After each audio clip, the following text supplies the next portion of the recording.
Good morning mga kakoral, nandito ako ngayon sa Herradora's Hog Farm kasi nga ay 21 days na ang ating mga biik simula nung ipinanganak at mag-i-inject tayo ng vitamins and also i-monitor din natin yung ibang aspeto ng kalusugan ng ating mga biik. Kaya samahan niyo ako sa aking YouTube channel, Coral, your guide to animal production.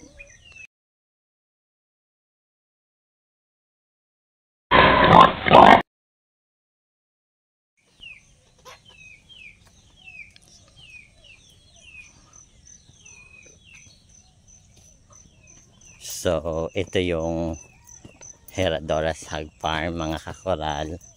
So, yun. Medyo maulan ngayon mga kakoral at maputik. So, ito ay may tanim na siguro na mais. Ay, meron na nga mga kakoral. May tanim na mais ang kanilang tawag dito ha. Ang kanilang area. May mga saging din sila dito mga kakoral. At ngayon mga kakoral, super excited ako kasi 21 days na ng ating mga biik ngayon at super excited ako na makita sila yung kanilang paglaki. So malapit na tayo mga kakoral at I think nagawa na din ata ni Vincent ng pakainan yung kanilang tawag dito ha, mga biik. So nandito na tayo at ano tayo ngayon. Magandang umaga.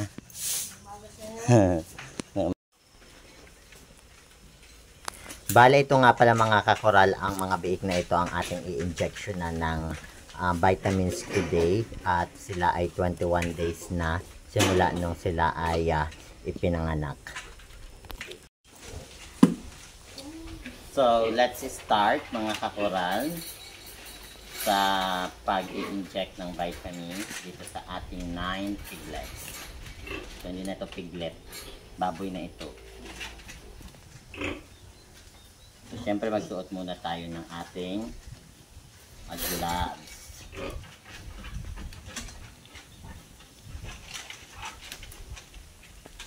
At medyo makulit na itong ating mga alaga.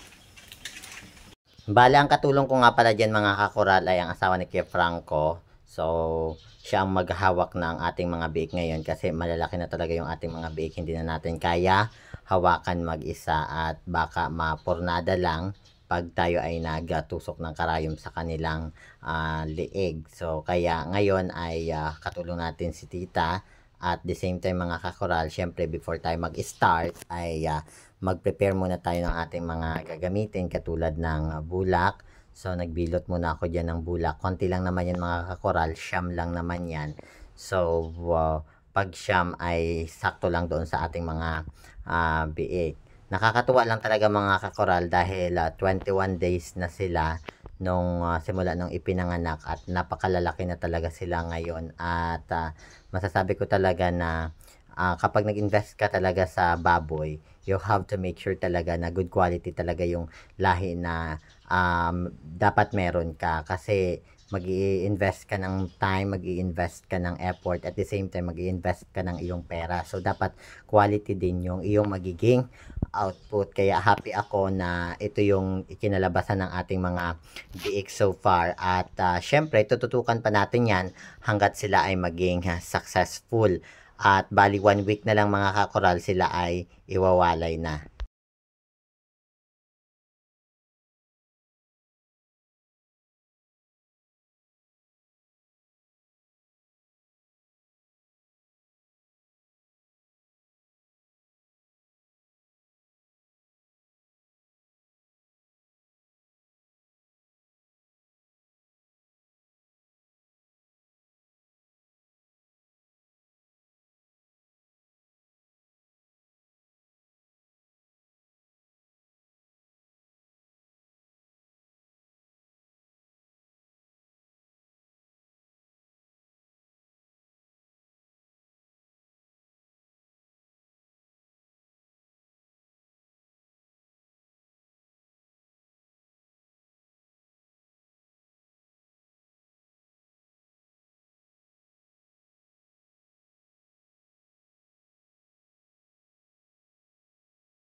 So, bali mga kakoral, may last dose pa ito ng vitamins na i-inject natin sa kanilang pang 28 days bago sila iawat para nang sa ganun ay may panlaban sila sa mga sakit dahil nga iawat na sila. Diyan talaga yung napaka-maselan kasi wala na sila sa kanilang nanay, sa kanilang inahin. Talagang mag-aano na sila, mamumuhay na sila sa sarili nila sa pamamagitan ng pagbibigay ng pagkain at iba pang mga kailangan nila na ibibigay natin. At thankful ako mga kakoral dahil sa ano ngayon, sa panahon ngayon ay medyo naampat itong pagtatain ng ating mga biik kasi last time ay nung pang kuwan yata nila 20, I mean parang nasa 17 days or 18 days ay nagkaroon ng pagtatae. Nagkaroon kasi ng problema doon sa pagpakain, na pakain ata daw nila ng ibang brand ng pagkain. So, abrupt yung pagpapakain. Kaya medyo na ano tayo, nag-alala. Pero sa awa ng Diyos ay nung inano natin ng ginamot natin, so hindi na daw po naulit ang pagtatae at naampat din mismo nung araw na yon. Kaya grateful and thankful kasi binigyan tayo ni Lord ng knowledge and the wisdom sa titreat ng ganitong klaseng mga problema or mga sakit. Kaya mga kakoral, be careful talaga sa pag-aalaga ng inyong mga biik, lalong-lalo na sa panahon ngayon, tag-ulan na hindi talaga basta-basta ang pag-aalaga ngayon ng mga biik. Talagang napakamahal pa naman ng mga biik ngayon mga kakoral. At dapat talaga ay kung gaano kamahal yung yung mga biik, ganun din kalalim o ang kamahal ang pagmamahal na ibigay natin sa ating mga alagang biik. Okay, and that's it mga kakoral. I hope nag-enjoy ka sa panunod ng aking video.